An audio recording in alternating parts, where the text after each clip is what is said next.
From The Jumping Tree, short story by Renee Saldana Jr. I was starting to feel an empty nervousness in my stomach. Not only was I about to start school at Nell Junior Junior High, but I hadn't done much to get the older kids' respect this summer. My cousin Jorge, who was a full 2 years older, was visiting from Mier across the border. This didn't happen too often because we visited my family in Mexico 2 or 3 weekends out of the month, and my tío, Jorge's father, didn't own a car. So Jorge had to wait until my uncle could borrow some transportation. Jorge wouldn't start school for another 2 weeks, so we wanted to take a vacation in the States. Odd how just across the border, only some 45 minutes away, people still walked to work. There was still a milkman, a water truck brought drinking water to the house, and fruit and vegetable vendors drove or walked up and down the streets selling their wares. When I'd visit my cousin, he'd always make certain I had a good time. We'd spend hours on end in his father's carpentry shop, sawing blocks of wood into rough imitations of cars and planes. We'd shave planks of wood until they felt smooth on the palms of our hands or our cheeks. We'd use the shavings later on for kindling or confetti, and we'd dig our fingers into the mountains of sawdust, sometimes as deep as our elbows.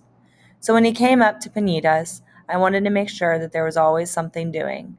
Since he was older, I didn't want to do things that were for kids, but I didn't know exactly how to entertain him. At the beginning of summer, Tio Nardo had hammered a few slats of wood to my granddad's mesquite tree in the middle of the backyard, called it a treehouse, and we were set. It was just like the Brady Bunch, only their treehouse actually resembled a house with its walls, windows, roof, and floor. We had to imagine all that. All we had, really, were flat places to sit on, but it was enough for us.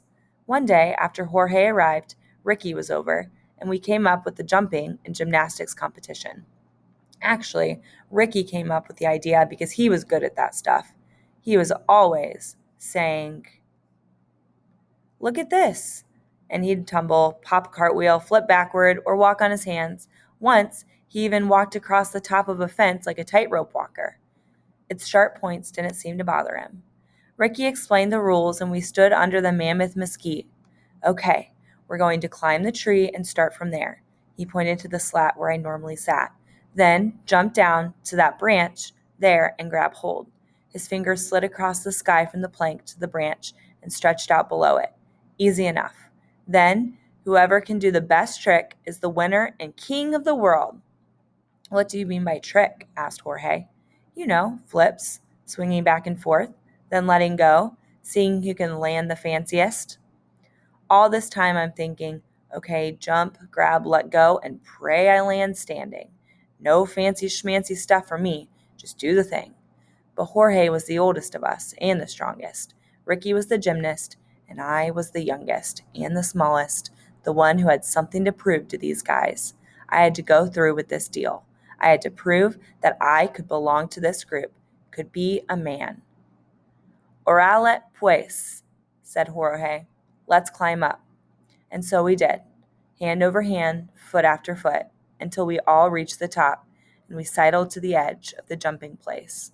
When I saw how far the branch was from the spot and how far the ground was from that branch, I decided to do the minimum, a jump and release. After all, I was only in the summer after my 5th grade year. What could they expect? Jorge went first. Ricky and I stood back watching. My Mexican jumping bean heart was making it hard to concentrate on the task at hand. Even at this age, I knew that people could learn a lot from their body's reactions to a situation. Hand over open fire burns, remove hand immediately. Hunger pangs, eat. Heart grasping at sides of throat, fighting to get out alongside the morning's breakfast, don't jump. But I am Mexican. I could not, strike that, would not back down. I would do the deed. It was a question of manhood. Macho o mujeranga, pues macho. Jorge screamed, "Ice!" and jumped. He swung like a trapeze artist at the Circus Vargas. I whistled. Then I was one step closer to having to jump. Ricky stepped up. "We'll see you down there, primo," he said. "Yeah, down there," I forced a smile. He jumped, and it was like he and the branch were one. the rough bark of the